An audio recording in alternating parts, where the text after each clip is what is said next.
Assalamualaikum anak-anak, bagaimana kabarnya? Semoga kalian semua sehat selalu ya. Di video kali ini, Ibu akan menjelaskan mengenai teks deskripsi. Tapi sebelum ke materi, Ibu akan mengajak kalian menyanyikan lagu anak-anak yang berjudul Bintang Kecil. Yuk nyanyi bersama.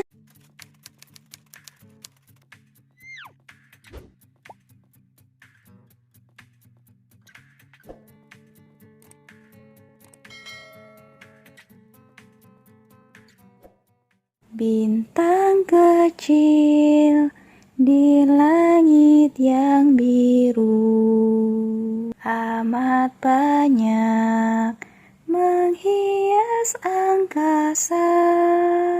Aku ingin terbang dan menari jauh tinggi ke tempat kau berada. Bagaimana anak-anak? Seru ya bernyanyi bersama?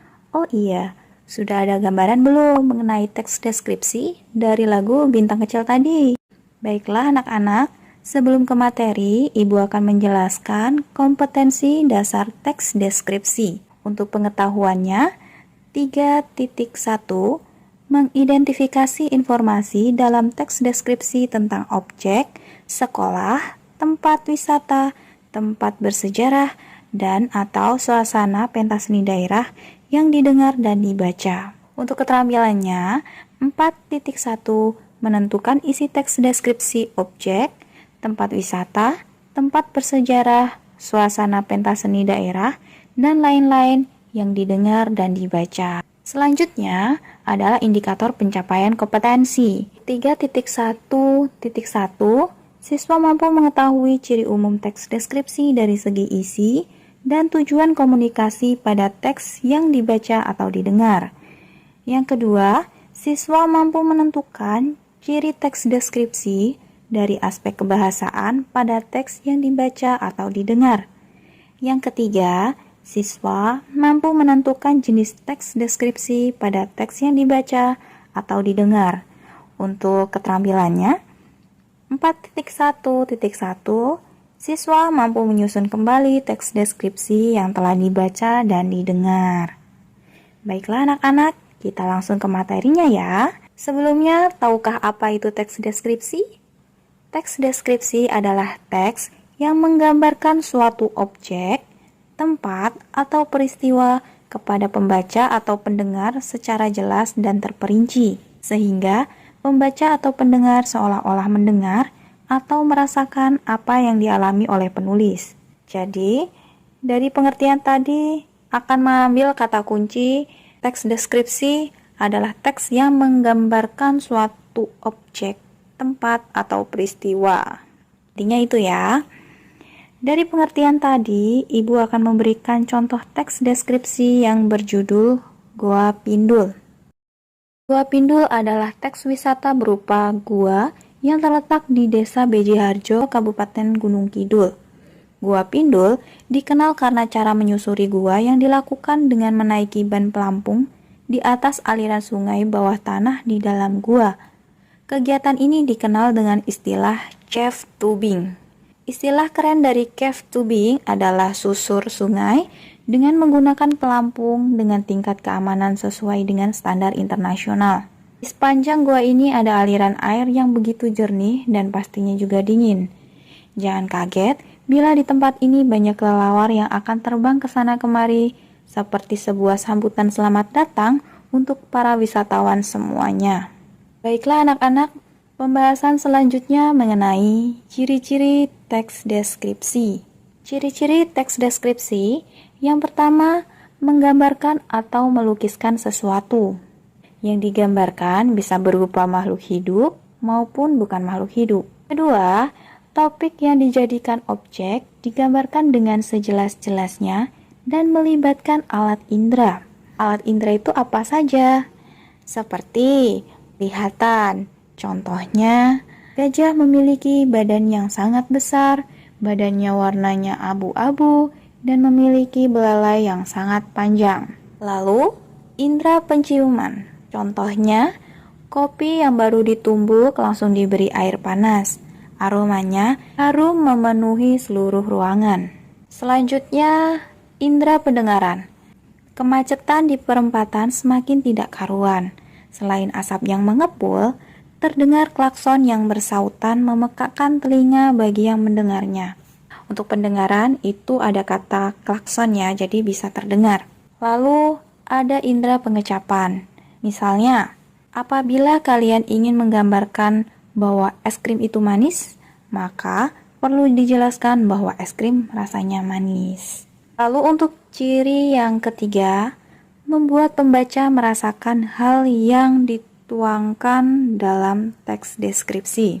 Dari teks deskripsi, nanti diharapkan pembaca atau pendengar mendapatkan gambaran atau hayalan mengenai objek yang dideskripsikan. Ciri yang keempat, menjelaskan ciri-ciri fisik suatu objek seperti bentuk, warna, ciri, ukuran, atau keadaan. Contohnya, ibuku bernama Wulandari. Mukanya selalu bersinar seperti bulan. Cocok sekali dengan namanya yang berarti bulan bersinar. Mukanya bulat dengan alis tipis seperti semut beriring. Kulit ibuku sawo matang, khas wanita Jawa. Beliau tidaklah tinggi, tidak pula pendek. Rambutnya hitam bergelombang. Itulah ciri-ciri teks deskripsi. Bagaimana anak-anak? Apakah sudah paham? Baiklah, kita lanjutkan ya. Selanjutnya, tujuan teks deskripsi. Tujuan penulisan teks deskripsi yaitu untuk memancing imajinasi atau khayal pembaca sehingga pembaca seolah-olah melihat dan merasakan sendiri sesuatu yang pengarang deskripsikan. Dalam teks deskripsi, terdapat penjelasan terperinci mengenai ciri-ciri fisik suatu objek. Teks deskripsi juga bisa digunakan untuk mempromosikan suatu tempat, objek, atau seseorang. Misalnya kalian adalah seorang promotor dan mempromosikan salah satu tempat rekreasi di Jakarta, contohnya Ragunan. Kebun Binatang Ragunan merupakan taman satwa tertua di Indonesia. Tempat ini jadi destinasi keluarga paling diminati oleh warga Jakarta dan sekitarnya. Ragunan buka pada pukul 7.30 sampai 16 waktu Indonesia Barat. Selain bisa melihat berbagai macam hewan, di sana juga banyak sekali permainan. Hanya dengan merogoh kocek 3.000 sampai 4.000 per orang, wisatawan bisa sepuasnya berkeliling di Ragunan. Tidak hanya bisa mengeksplor berbagai macam hewan, wisatawan juga disuguhkan dengan spot foto yang instagramable.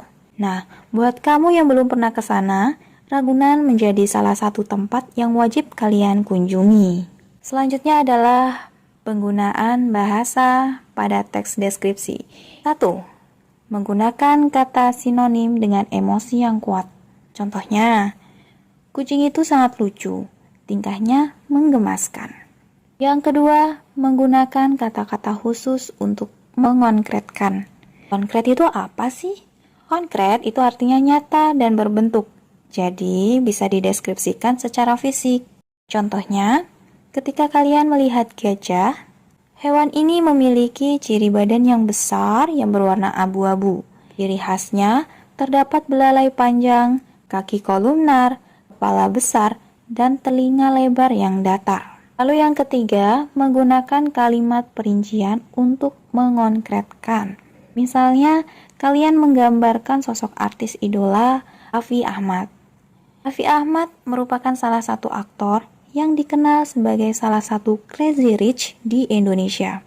Selain Crazy Rich, dia juga terkenal dengan kebaikannya. Bahkan, saking baiknya Raffi Ahmad sampai dijuluki ahli surga oleh karyawannya. Tidak hanya dengan karyawannya, namun kebaikannya juga dilakukan terhadap orang-orang yang tidak dikenalnya. Setiap Jumat, ia selalu menitipkan uang kepada karyawannya untuk dibagikan ke orang-orang yang membutuhkan. Jadi, dari contoh tadi, kata kebaikan masih ada kaitannya dengan kalimat berikutnya. Ciri kebahasaan teks deskripsi yang keempat, yaitu menggunakan kata rujukan. Kata rujukan dibagi menjadi beberapa jenis. Yang pertama ada rujukan benda. Cirinya menggunakan kata ini, itu. Contoh kalimatnya, kemarin Fikri membeli buku pelajaran. Buku ini harganya cukup murah karena mendapatkan diskon khusus. Kedua, ada rujukan orang. Contoh katanya, ia, mereka, beliau. Rujukan orang ini biasa dikenal dengan kata ganti. Contoh kalimatnya, Rara adalah anak yang rajin karena dia sering membantu orang tuanya membersihkan rumah. Lalu yang ketiga, rujukan tempat. Contoh katanya, di sana, di sini, di situ, pantai ini. Contoh kalimatnya, Sejahtera banyak diminati karena menjual berbagai kebutuhan. Di situ, kamu bisa membeli peralatan sekolah. Nah, itu tadi untuk kata rujukan ya. Lalu untuk ciri yang kelima, menggunakan kalimat panca indera. Ini seperti contoh yang tadi ya. Ingat, panca indera meliputi penglihatan, penciuman, pendengaran, dan pengecapan. Selanjutnya, menggunakan majas untuk melukiskan secara konkret. Contoh kalimatnya, Jessica sangat suka menghabiskan waktu istirahat di perpustakaan. Tidak heran bila dia dijuluki si kutu buku. Nah, kata kutu buku mengandung majas metafora yang artinya senang membaca dan memahami buku. Yang terakhir, menggunakan bahasa sehingga pembaca seolah-olah melihat, mendengar, dan merasakan apa yang dideskripsikan. Bagaimana anak-anak? Sudah paham? Kita lanjut ke materi yang terakhir ya, yaitu jenis-jenis teks deskripsi. Jenis-jenis teks deskripsi terbagi menjadi 3. 1. Teks deskripsi objektif. Sesuai dengan kata objektif, paragraf deskripsi objektif ini merupakan teks yang berisi gambaran sesuatu secara objektif atau apa adanya. Penulis tidak lagi menambahkan opini atau pendapat pribadi untuk melengkapi paragraf ini. Contoh paragrafnya, cilok merupakan jajanan khas Bandung yang bentuknya bulat. Makanan ini terbuat dari tepung aci atau tapioka yang dicampur dengan air, garam, dan bumbu penyedap lainnya. Bahan-bahan tersebut kemudian dibentuk bulat-bulat dan dikukus hingga matang. Setelah matang, cilok lalu diberi bumbu sesuai dengan selera. Biasanya, bumbu yang diberikan pada kudapan ini adalah bumbu kacang, kecap, saus sambal, dan saus cabai. Yang kedua, teks deskripsi subjektif. Kalau yang satu ini merupakan kebalikan dari teks deskripsi objektif ya, karena teks deskripsi subjektif ini justru mengharuskan penulis untuk menggambarkan keadaan sesuai dengan apa yang dilihat dan dirasakan penulis. Dengan kata lain, penulis sangat boleh untuk menulis pendapat atau opini pribadinya dalam menjelaskan sesuatu. Contohnya, Ibu Dewi adalah salah satu guru favoritku di sekolah. Biasanya, saat mengajar, Ibu Dewi menggunakan kacamata berbingkai kotak hitam dengan rambut sebahu yang diikat rapi. Sebagai guru matematika, Ibu Dewi selalu mengajar di papan tulis menggunakan penggaris supaya bisa lebih menjelaskan dengan baik. Sebagai seorang ibu yang sudah melahirkan 2 orang anak, tubuh Ibu Dewi terbilang masih cukup ramping seperti anak muda. Itulah mungkin mengapa sebabnya tak jarang banyak orang yang menyangka kalau Ibu Dewi adalah guru muda yang baru saja lulus kuliah. Dan yang terakhir adalah teks deskripsi spasial. Teks ini dibuat berdasarkan ruang dan waktu. Artinya, dalam paragraf ini, kamu bisa menjelaskan suatu ruangan dari berbagai penjuru, luar, dalam, atas, atau bahkan bawah. Kamu bisa memberi penjelasan tentang keadaan ruangan, apakah gelap, terang, pengap, berdebu, atau jenis-jenis benda di dalam ruangannya, lalu isinya, dan dijelaskan secara detail serta spesifik sehingga pembaca seolah mereka tahu isi ruangan tersebut atau ikut hadir dalam ruangan tersebut. Contohnya, ruang kelas kami ada di pojok kiri bangunan kelas. Ukurannya kurang lebih 5 x 7 meter persegi. Warna putih mendominasi tiap sudut ruang kelas. Ada sekitar 20 meja dan 40 kursi yang berjajar di ruang kelas kami. Papan tulis yang digunakan di kelas ini masih berupa papan tulis kapur. Tak lupa, meja guru yang diselimuti taplak berwarna merah juga terdapat di ruangan ini. Sirkulasi ruangan ini cukup baik karena terdapat cukup banyak ventilasi serta jendela yang bisa dibuka. Sehingga Udara segar di luar kelas pun bisa terhirup oleh siswa-siswi dan para guru yang mengajar di kelas ini. Baiklah anak-anak, demikian materi mengenai teks deskripsi. Semoga video ini bermanfaat. Sekian dan terima kasih.